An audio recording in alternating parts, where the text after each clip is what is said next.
Come and listen to my story about a man named Jed. A poor mountaineer barely kept his family fed. And then one day he was shooting at some food, and up through the ground come a bubbling crude oil, that is, black gold, Texas tea. Well, the first thing you know, old Jed's a millionaire. The kinfolk said, Jed, move away from there. Said, California is the place you ought to be. So they loaded up the truck and they moved to Beverly Hills, that is, swimming pools, movie stars. The Beverly Hillbillies.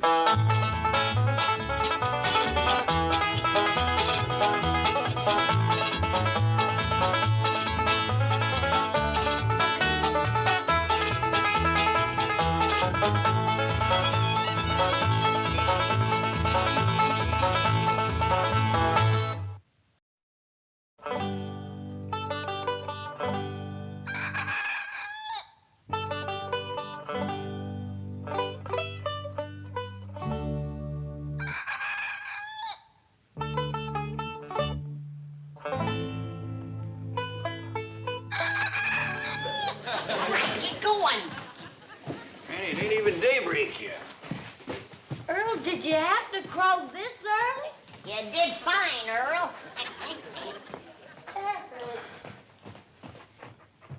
The early bird catches the worm. When we plow up that front yard out there, you're going to be up to your wishbone in them.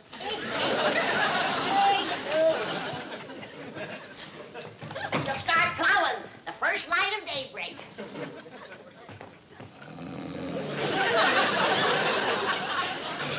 Shame on you. City living has made you soft and lazy. Now get to your feet before the whole morning is wasted. It's already past 4 o'clock. 4 o'clock's powerful early. No, not when you have the whole front yard to plow, and corn to plant, and taters, and turnips, rutabagas, and onions, and oats, and barley, and watermelon. All right, Granny, all right. Now, you get in the kitchen and get some breakfast on the table, and we'll be in directly. See that you do. Let's eat us a good big breakfast, Jethro, because you and me are going to be pulling that plow. Paul? No, Ellie, and I know you're strong and you're willing, but this here is Beverly Hills, and just wouldn't look right for a young, pretty girl to be pulling the plow. Paul? No, Ellie. Uncle Jay, what Ellie's trying to tell you is that we went out last night and got a mule to pull that plow. You did? Well, yeah, like you were saying, this here is Beverly Hills, and we got to keep up appearances. That's right. Where is it? Well, it's tied to that big tree out back. Well, Jethro, he didn't look too happy there, so I bedded him down. Good girl, Ellie. I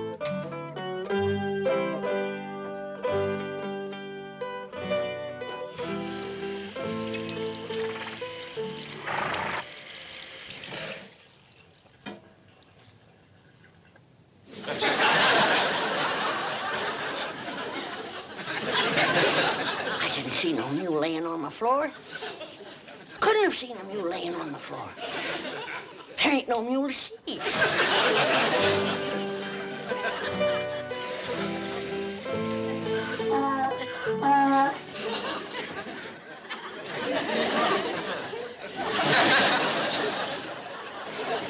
How's it going, Granny? Oh, just fine, just fine. Jed, did you notice anything unusual about the kitchen this morning?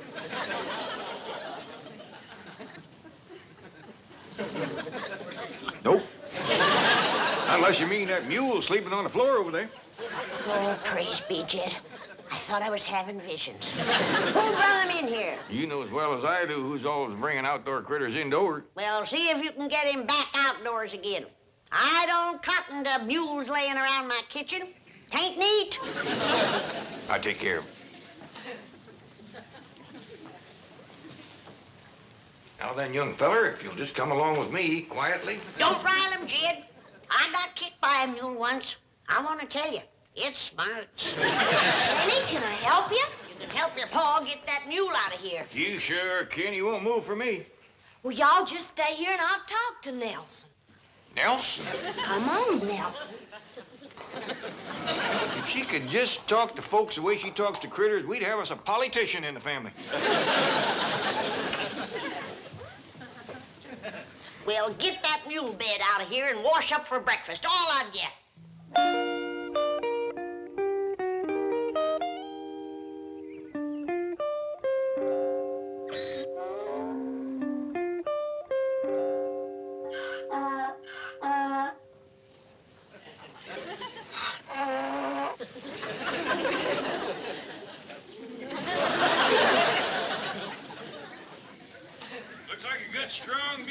Jethro. I hope he's broke the plow harness. He's taking to it real good, Uncle Jed. I bet you we can plow up that whole front yard before noon. They wouldn't. They might. Well, come on, let's get around front with the plow. They are. Haw, mule, haw, haw, yeah. Mr. Claret! Mr. Claret, wait! Wait! Wait!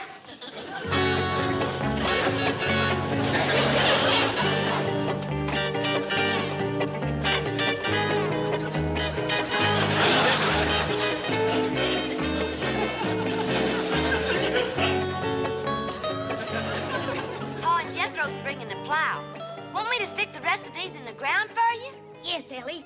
This being the dark of the moon, we'll plant the things that grow underground first, like our taters and our turnips and our onions and our beets and our radishes. Then comes the light of the moon, and we'll plant our corn and our beans and our tomatoes.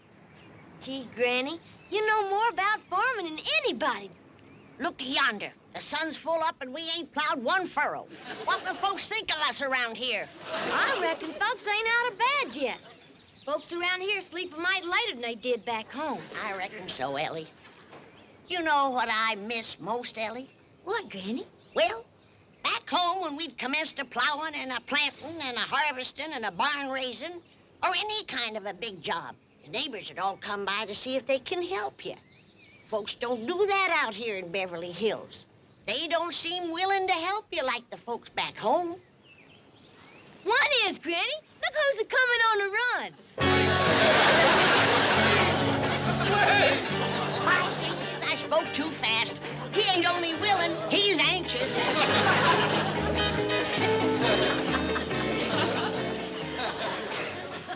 Oh, howdy, Mr. Drysdale. Is them your work clothes? So, Ellie, and just because you're such a nice neighbor, I'm gonna let you plow the first furrow. But unless you got tough feet, you better put on some shoes. Granny. Ellie. Please. He is anxious. I'll go see what's holding up the men folks with the plow.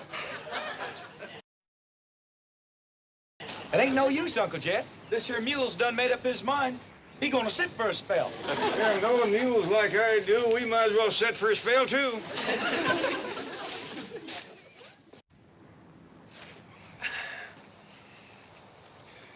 You know something, Uncle Jed? He's smarter than us. This sitting beats plowing any old day. No wonder we ain't getting any work done. I ought to take a switch to the three of you, sitting back here hiding and loafing. He's the one that's loafing. Ain't a thing we can do till he gets his fill. I'll see about that. Here, Jethro. Mr. Mule, what did Ellie call this thing? Nelson. Mr. Nelson? Nelson? Now, you get up off of your big fat tailgate and commence to pulling that plow, you hear? It's gonna be a real battle of wills. I'm betting on the mule. I ain't so sure. If there's anything mulier than a mule, it's Granny.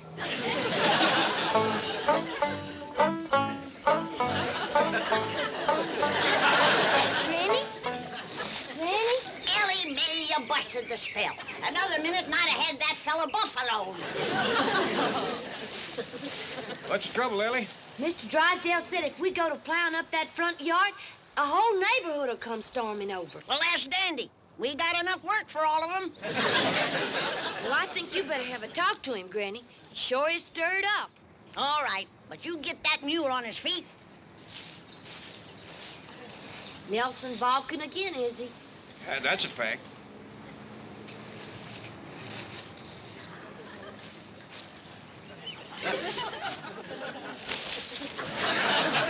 Hey, Ellie, what'd you say to that there mule? You wouldn't understand, Jethro. It's mule talk. I bet your Granny'd understand it.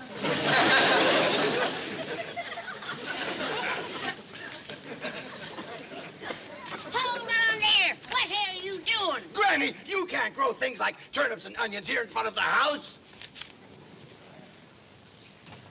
That's turnip and onion soil if I ever tasted it. You can't grow anything. There's a zoning ordinance here. Now you tell me. I already swallowed it.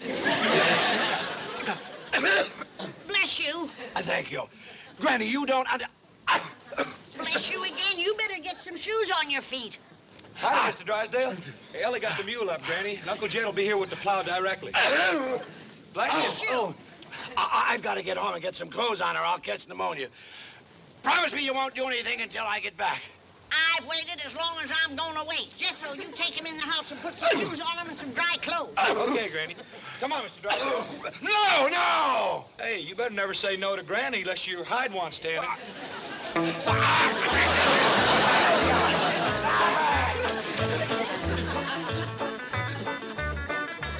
Drysdale or no Drysdale, I say let's commence plowing. Well, you promised him he could dig the first furrow, Granny. I reckon that is a thrill for a city feller. We can wait a mite longer. Gonna come some more help.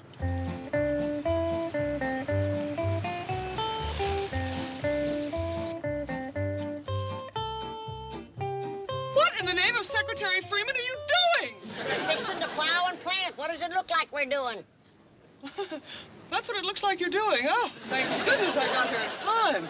You city folks are willing, but you sure don't know how to dress for plowing. Does Mr. Drysdale know about this? Oh, yeah, we was waiting for him to plow the first furrow. And we ain't gonna wait much longer. Granny, yonder he comes. Don't start yet! Don't start! Don't start yet! Don't start!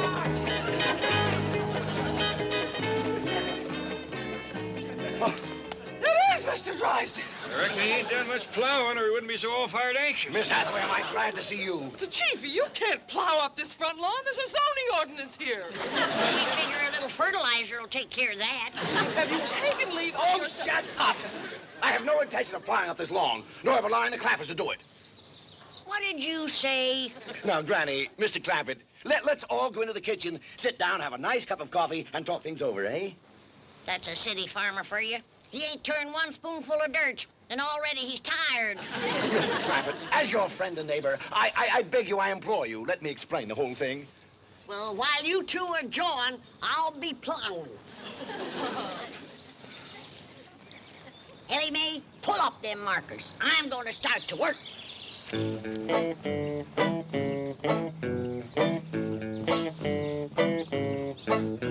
up, mule! Ha! Let's go!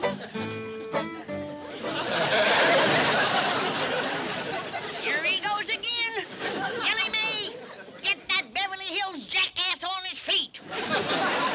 Should I, Pa? Well, Mr. Drysdale seems right in earnest. Reckon a little confab first won't hurt nothing. Granny, may I give you a lift to the door? Yes, take them. These the lazy ones. But, Mr. Drysdale, we done scouted the whole estate, and that piece of land out front... That piece of land out front there... Jethro, that's the third breakfast you've had this morning. Well, Uncle Jed, plowing gives a fella an appetite. But you ain't plowed none yet. Oh, I know, but we've been talking about it since 4 this morning, and it's got me starving. Well, take it into the pantry. You're making more noise than a heifer going through a dry thicket. Gee whiz, just because a fella gets hungry talking about plowing, you got to throw him out of the kitchen. Why don't you ever talk about Ellie Mae? She eats just as much as I do. She got to pick on me. No, I try my best. Well, now, as I was saying, that piece of ground out front is the best on the whole place for gardening. It's nice and level. It's got no stumps or brush to clear. It's handy to the house, and it's handy to the street. So as Granny can set up a little stand and sell some of the stuff she growed. Well, I reckon Mr. Drysdale got up a mite too early for a city fella. Ellie Mae, give him some more coffee. Mr. Clampett, your neighbors in this lovely and exclusive section would never accept such action. They would originate petitions. They would bring legal proceedings. They would take every means to protest vigorously and vociferously. You mean to get him riled? Exactly. Well, now, we sure don't want to do nothing to rile the neighbors, but Granny's powerful set on plowing and planting that piece of land out front. Mr. Clampett, I will explain to Granny that in addition to the aesthetic depreciation and the local hostility that would obtain, the net results in volume of produce weighted against value per acre would make the entire venture economically unfeasible. Well, if you're going to explain it to her that way, I might just as well start plowing. You gonna tell Ellie to get that mule up, or am I gonna have to start turning that ground by hand? Now, Granny, just bank your fire for a minute. Ain't you done jawing yet? No, not quite. What time is it? Almost straight up for 9 a.m. Hear that, kid? We've done wasted the whole day. Hey, pour your Granny a cup of coffee. You want to do your granny a favor? You get that four-legged friend of yours to pull in the plow, like he was paid his bucket of oats to do. Granny, a dashing without Pa tells me it's all right to do. Are you gonna tell her? Not right this minute. Now, sit down. Setting is for hens, not for farmers. Now, I'm going out there and look that mule in the eye till he does my will. And I want to warn you, Jed Clampett, you're going to own a mule with a powerful headache and a broke spirit. Now, mule, you going to get up and pull that plow? I say air. All right. I'm going to put the mule hex on you. Oh, think it's funny, do you? All right, Mr. Mule. Look me in the eye.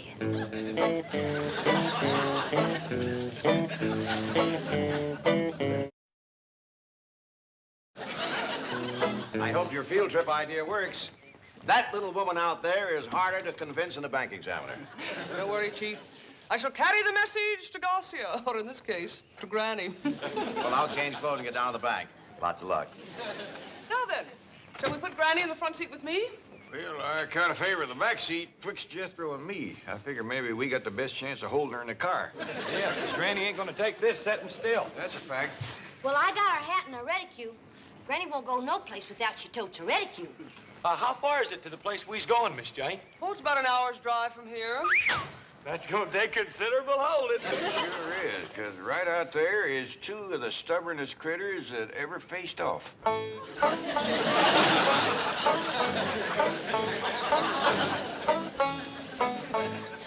You're getting a headache. You're getting a headache. You better, because I sure am.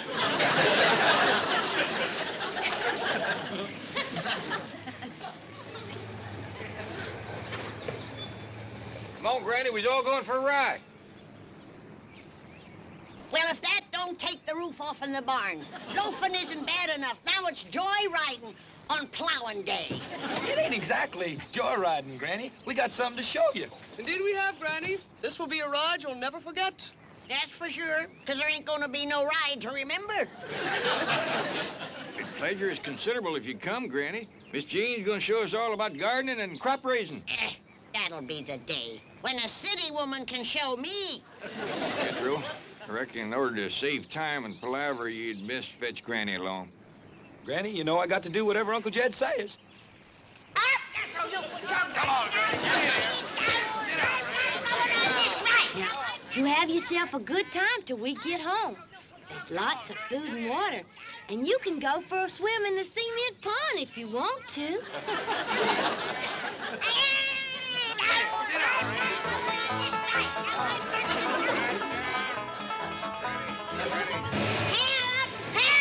I'm being kidnapped! I'm all kicked out!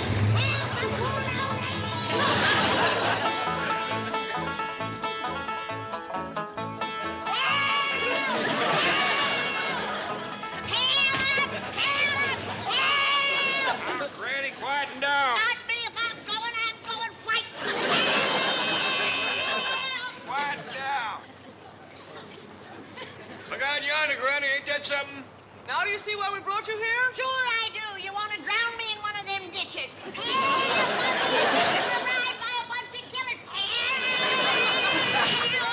Be sensible. Why would we want to get rid of you? To get out of plowing and planting, that's why. I'm the only one that hasn't been spoiled rotten by city living. And you don't want me nagging your conscience. This was my idea, to show you how unnecessary it is to plow and plant. Look out there. These people make farming their life's work. By their efficiency and modern methods, they raise better crops and more of them than than you and I could ever hope to. Speak for yourself, city woman. Now, there ain't nobody so wise that they can't learn something new. Well, don't expect me to learn them. Look at them, planting corn at the dark of the moontime. I'd like to see their faces when nothing comes up. Granny, the modern farmer is so efficient that each one feeds 28 people. Now, you hear that, Granny? You don't want to put men out of work with families that big.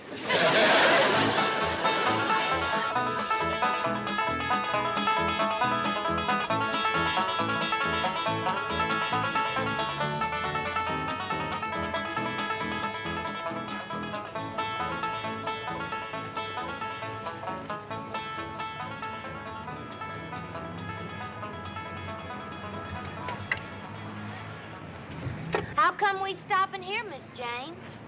We's only a half a mile from home. We got plowing to do. Granny, ain't you convinced yet? Precisely why I stopped you, Mr. Clampett. I have something else to show Granny, and I think you'll find it very rewarding.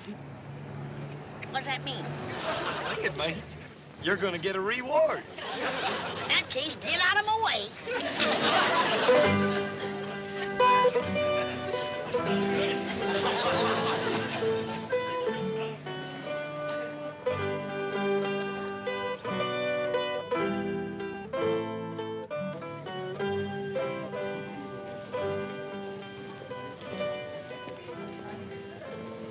Now, Granny, while the others are exploring the rest of the market, I want to show you how unnecessary it is to plant a garden. Look, could you grow a watermelon like that? That's a watermelon. Yes. Back home, that'd be a cucumber. Serious.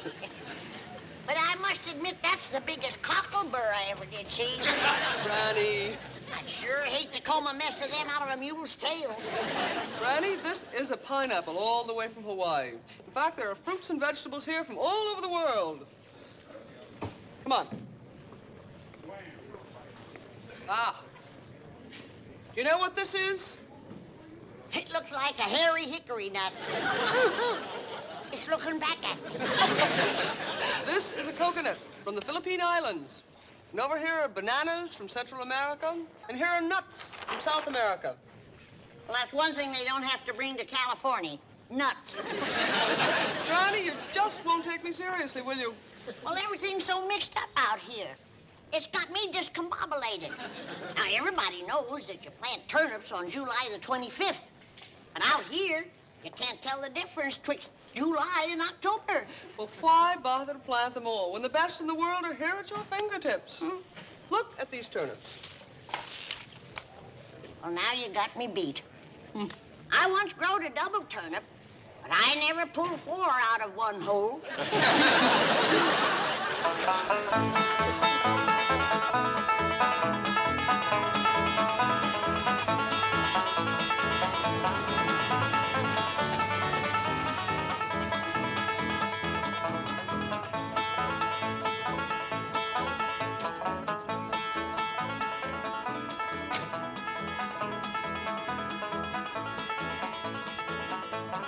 Well, Granny, how'd you like the trip? I liked it fine. Wasn't that supermarket an eye-opener? Best fiddle store I ever did see. Wonderful. Now let's get busy and start plowing. But, Granny, I thought you done give up the idea of growing your own victuals. I did, till I went through that thing they call the checkout stand where you pay for what you got. Well, I went through one of them. I thought it was pretty fair. Well, by diggies, when I can't buy a sack of victuals for $5,000, then I'm going to start growing my own. $5,000. Cold cash, my life savings. I handed that girl $5,000 and she handed it back to me. Said it wouldn't buy nothing.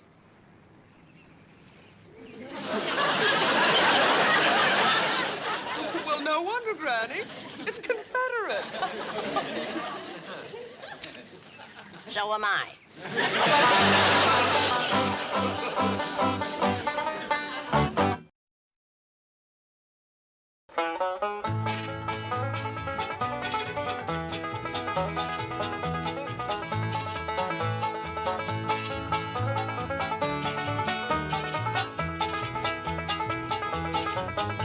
Well, now it's time to say goodbye to Jed and all his kin. And they would like to thank you folks for kindly dropping in. You're all invited back next week to this locality to have a heaping helping of their hospitality. Hillbilly, that is. Set a spell. Take your shoes off. Y'all come back now. Here? This has been a Filmways presentation.